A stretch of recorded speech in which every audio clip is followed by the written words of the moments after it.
जो काम अभी तक इनमें से कोई भी पब्लिक फिगर नहीं कर पाया था, क्या वो काम फाइनली सिविटास समीर भाई ने कर दिया है? क्या मेरा खंडन फाइनली हो चुका है? इस वीडियो को जरा एंड तक देख लेना। Comparing Ladakh to Rajasthan, Punjab, Gujarat, Himachal Pradesh as simple border states and saying that therefore the sixth schedule should not apply is a textbook logical fallacy. It's not just a weak argument, it is also very misleading. मतलब misleading और logical fallacy की तो भाई तू बात मत ही कर। मतलब इसको इतनी एक्साइटमेंट चढ़ रही थी मेरा खंडन करने की कि ये बंदा ढंग से मेरा आर्ग्यूमेंट तक स्टेट नहीं कर पाया, and it is really embarrassing what he has said. इसके हिसाब से मेरा ऐसा कहना है कि भाई लद्दाख क्योंकि बाकी बॉर्डर एरियाज के जैसा है, therefore sixth schedule should not apply. अरे भाई मैं तो अपनी वीडियो में कह रहा हूं सिक्स्थ शेड्यूल शुड अप्लाई, तू कह रहा है नॉट अप्लाई, और पूरी वीडियो में फिर दिखा रहा है कि कैसे sixth schedule should not apply. कोई सेंस है? और मैंने तो उसको बॉर्डर एरिया वाली बात से कनेक्ट ही नहीं किया। मैंने तो एक्सप्लिसिटली बोला अपनी वीडियो में कि मैं तो सिक्स्थ शेड्यूल पे बहस ही नहीं करूंगा, क्योंकि बीजेपी ने इसको खुद पास में प्रॉमिस करा है।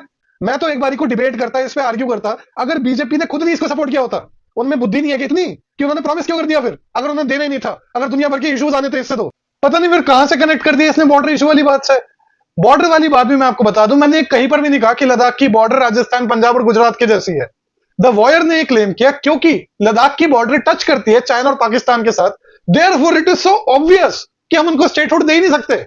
तो मैंने कहा भाई अगर इट इज सो ऑब्वियस कि बॉर्डर टच हो गई तो स्टेटहुड नहीं मिलेगा, तो बॉर्डर तो इन राज्यों की भी टच होती है, तो इनको स्टेटहुड क्यों दे रखा है? इनसे भी छीन लो फिर।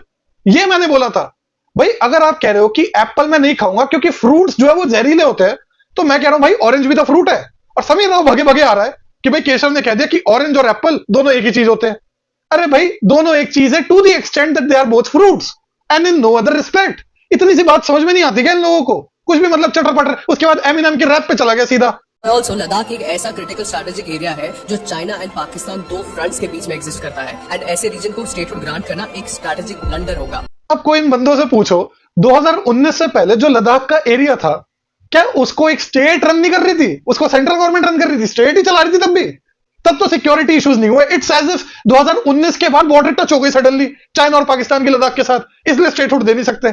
मतलब ये तो वही बात हो गई ना, नकुल दल बोलता है जैसे कि 2014 से पहले तो मुसलमान हिंदुओं को घर में घुस घुस के मारते थे, है ना? उसके बाद मोदी सरकार आई तो हिंदुओं का बचाव हुआ। अब क्योंकि वीडियो कंटेंट का मेरे कोई खंडन तो कर नहीं पा रहा, तो you should not be surprise अगर आने वाले टाइम पर मेरे अगेंस्ट एडवर्स पर्सनल प्रोपेगेंडा चलाया जाए कि भाई ये कितना घटिया इंसान है, ये तो लड़कियां छेड़ता है, ये रेप में इन्वॉल्व है, ये दंगे फसाद में इन्वॉल्व है, ये टेररिस्ट गतिविधियों में इन्वॉल्व है, ये जेनोसाइड में इन्वॉल्व है, ये फ्रॉडी आदमी है, चीटर है, इसने पैसे मार लिए किसी के, इसने किसी को सड़क पे देखा और पेल दिया उसको। You should not give even a flying fuck to these charges. जब ये लोग सोनम वांगचुक को ओवरनाइट टेररिस्ट बना सकते हैं, तो भाई हम तो चीज ही क्या है? आपको सिंपल ये कहना है कि भाई केशव जो भी हो, पर्सनल मॉन्स्टर हो, शैतान का अवतार हो, हम उसको देखते हैं उसके कंटेंट के लिए, जो वो बात करता है उसके लिए। उसका खंडन अगर आपके पास है तो प्रेजेंट करो, बाकी वी आर नॉट इंटरेस्टेड वो पर्सनली कैसा आदमी है उसमें।